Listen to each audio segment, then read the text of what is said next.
everyone, how are you? Welcome to our channel Learn with Lahima. Today's video లో daily use చేసే మరికొన్ని English sentences ని నేర్చుకుందాం. Video నచ్చినట్లయితే లైక్ చేయండి అండ్ షేర్ చేయండి. మరికొన్ని ఇంట్రెస్టింగ్ వీడియోస్ కోసం నా ఛానల్ ని సబ్స్క్రైబ్ చేసుకోండి. అలానే వీడియోని ఎండింగ్ వరకు స్కిప్ చేయకుండా చూడడానికి ట్రై చేయండి. Let's get into hour video. First one is నేను సాయంత్రానికి ముందు నా పని పూర్తి చేస్తాను. నేను సాయంత్రానికి ముందే నా పని పూర్తి చేస్తాను, సాయంత్రం లోపే కంప్లీట్ చేస్తాను అని చెప్తుంటాం కదా. ఇలా చెప్పే సందర్భాల్లో ఇంగ్లీష్లో I will finish my work before the evening. I will finish my work before the evening. నేను సాయంత్రం లోపల నా పని కంప్లీట్ చేస్తాను. Okay, so the next one, నువ్వు ఇంటికి క్షేమంగా చేరిన తర్వాత నాకు కాల్ చేయు. నువ్వు ఇంటికి క్షేమంగా వెళ్ళినాక నాకు కాల్ చేయు అని చెప్తుంటాం కదా. అలా చెప్పే సందర్భాలలో please call me when you reach home safely. Please call me when you reach home safely. Okay, so the next one, ఈరోజు ఆ పని చేయడానికి నాకు సరిపడా సమయం లేదు. ఈరోజు ఆ యొక్క వర్క్ చేయడానికి నాకు సరిపడా సమయం లేదు అని చెప్తుంటాం కదా. ఇలా చెప్పే సందర్భాల్లో ఇంగ్లీష్లో I don't have enough time to do that work today. I don't have enough time. Enough time అంటే సరిపడేంత సమయం. Okay, to do that work today. Okay, so the next one, దీన్ని నాకు ఇంకోసారి వివరించగలవా? ఈ లెసన్ని నాకు ఇంకోసారి మీరు ఎక్స్ప్లెయిన్ చేయగలరా అని అడుగుతూ ఉంటాం కదా. సో అలా యూస్ చేసే సందర్భాలలో can you explain this to me one more time. Can you explain this to me one more time. ఇంకోసారి వివరించగలరా? సి ద నెక్స్ట్ వన్, నా ఇంగ్లీష్ను మెరుగుపరచడానికి నేను నా వంతు ప్రయత్నం చేస్తున్నాను. నా యొక్క ఇంగ్లీష్ను మెరుగుపరచడానికి నేను నా వంతు ప్రయత్నం చేస్తున్నాను అని చెప్తుంటాం కదా. ఇలా చెప్పే సందర్భాల్లో I am trying my best to improve my English.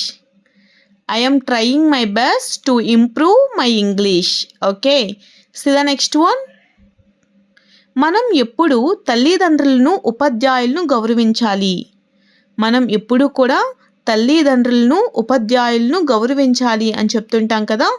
ఇలా చెప్పే సందర్భాల్లో ఇంగ్లీష్లో ఏ విధంగా చెప్పాలంటే we should always respect our parents and teachers. We should always respect, మనం ఎల్లప్పుడూ కూడా గౌరవించాలి అవర్ పేరెంట్స్ అండ్ టీచర్స్, తల్లిదండ్రులను అండ్ ఉపాధ్యాయులని. Okay, so the next one, ఈరోజు నా నోట్బుక్ తీసుకురావడం మర్చిపోయాను. ఈరోజు నా యొక్క నోట్బుక్ తీసుకురావడం మర్చిపోయాను అని చెప్తుంటాం కదా. ఇలా చెప్పే సందర్భాల్లో ఇంగ్లీష్లో I forgot to bring my notebook with me today. I forgot to bring my notebook with me today. Okay, so the next one, నేను చదువుతున్నప్పుడు దయచేసి శబ్దం చేయకండి. నేను చదువుతున్నప్పుడు దయచేసి శబ్దం చేయకండి అని చెప్తుంటాం కదా. ఇలా చెప్పే సందర్భాల్లో ఇంగ్లీష్లో ఏ విధంగా చెప్పాలంటే please don't make noise while I am studying. Please don't make noise while I am studying. నేను చదువుతునేటప్పుడు మీరు సౌండ్ చేయొద్దు అని చెప్పే సందర్భాల్లో యూస్ చేస్తాం. ఓకే, నా పని పూర్తయ్యాక నేను నిన్ను కలుస్తాను. నా యొక్క పని పూర్తయిన తర్వాత నేను నిన్ను కలుస్తాను అని చెప్తుంటాం కదా. ఇలా చెప్పే సందర్భాల్లో ఇంగ్లీష్లో I will meet you after I finish my work. I will meet you after I finish my work. Okay, so the next one, ఆమె ఎప్పుడు అందరికీ చిరునవ్వుతో సహాయం చేస్తుంది. ఆమె ఎప్పుడు కూడా అందరికీ చిరునవ్వుతో సహాయం చేస్తుంది అని చెప్తుంటాం కదా. దీన్ని ఇంగ్లీష్లో ఏ విధంగా చెప్పాలంటే she always helps everyone with a smiling face. She always helps everyone with a smiling face.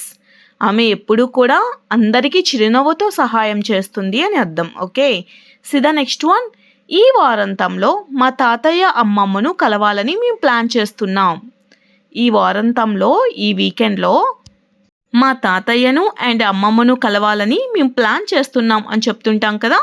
ఇలా చెప్పే సందర్భాల్లో ఇంగ్లీష్లో we are planning to visit our grand parents this weekend. We are planning to visit our grand parents this weekend. ఈ వారాంతంలో అమ్మమ్మను తాతయ్యను కలవడానికి plan చేస్తున్నాం. Okay, so the next one, నాకు అయోమయం కావడంతో ఆ ప్రశ్నకు సమాధానం చెప్పలేకపోయాను. నాకు అయోమయం కావడంతో ఆ ప్రశ్నకు సమాధానం చెప్పలేకపోయాను అని చెప్తుంటాం కదా. ఇలా చెప్పే సందర్భాల్లో ఇంగ్లీష్లో I couldn't answer the question because I was confused. I couldn't answer the question, నేను ఆన్సర్ చేయలేకపోయాను ఆ ప్రశ్నకి. బికాజ్ ఎందువల్ల అంటే ఐ వాస్ కన్ఫ్యూజ్డ్, ఆ టైంలో నేను చాలా అయోమయం కన్ఫ్యూజ్ అయిపోయాను అని అర్థం. Okay, see the next one. దయచేసి నీ గదిని శుభ్రంగా మరియు క్రమంగా ఉంచు. దయచేసి నీ యొక్క గదిని శుభ్రంగా మరియు క్రమంగా ఉంచు అని చెప్తుంటాం కదా. ఇలా చెప్పే సందర్భాల్లో please keep your room clean and well organised. Please keep your room clean and well organised. See the next one. పని చేస్తూ సంగీతం వినడం నాకు ఇష్టం. పని చేస్తూ కొంతమంది సాంగ్స్ వింటూ ఉంటారు కదా. సో అలా చెప్పే సందర్భాల్లో I enjoy listening to music while doing my work. I enjoy listening to music while doing my work. పని చేస్తూ పాటలు వినడం నాకు ఇష్టం అని అర్థం. Okay, see the next one. నువ్వు ప్రతిరోజు ఎక్కువగా నీళ్లు త్రాగాలి. నువ్వు ప్రతిరోజు కూడా ఎక్కువగా నీళ్లు తాగాలి అని చెప్తుంటాం కదా. ఇలా చెప్పే సందర్భాల్లో you should drink plenty of water every day. You should drink plenty of water every day. Okay, plenty of water అంటే ఎక్కువ నీళ్ళు. Okay, see the next one. బయటకు వెళ్ళే ముందు తలుపు వేయడం మర్చిపోవద్దు. బయటకు వెళ్ళే ముందు తలుపు వేయడం మర్చిపోవద్దు అని చెప్తుంటాం కదా. ఇలా చెప్పే సందర్భాల్లో ఇంగ్లీష్లో don't forget to lock the door before you leave. Don't forget to lock the door before you go outside అని కూడా చెప్పవచ్చు. Okay, see the next one. నేను చాలా సేపటి నుంచి నీకోసం ఎదురు చూస్తున్నాను. నేను చాలా సేపటి నుంచి నీకోసం ఎదురు చూస్తున్నాను అని చెప్తుంటాం కదా. ఇలా చెప్పే సందర్భాల్లో ఇంగ్లీష్లో ఏ విధంగా యూస్ చేయాలంటే I have been waiting for you for a long time. I have been waiting for you for a long time. Long time అంటే చాలా సేపటి నుంచి. Okay, see the next one. గడువు ముగిసేలోపు ఈ పనిని పూర్తి చేద్దాం. గడువు ముగిసేలోపు ఈ పనిని పూర్తి చేద్దాం అని చెప్తుంటాం కదా. ఇలా చెప్పే సందర్భాల్లో let's complete this task before the deadline. Let's complete this task before the deadline. Okay, see the next one. నా కుటుంబంతో సమయం గడిపినప్పుడల్లా నాకు చాలా సంతోషంగా ఉంటుంది. నా కుటుంబంతో సమయం గడిపినప్పుడల్లా కూడా నాకు చాలా హ్యాపీగా ఉంటుంది అని చెప్తుంటాం కదా. ఇలా చెప్పే సందర్భాల్లో ఇంగ్లీష్లో ఏ విధంగా యూస్ చేయాలంటే I feel happy when ever I spend time with my family. I feel happy when ever I spend time with my family. Okay, నా కుటుంబంతో సమయం గడిపినప్పుడల్లా నాకు చాలా హ్యాపీగా అనిపిస్తుంది. So the next one. దయచేసి వివరాలను నాకు మెసేజ్ ద్వారా పంపగలవా. దయచేసి వివరాలను నాకు మెసేజ్ ద్వారా పంపగలవా అని అడుగుతూ ఉంటాం కదా.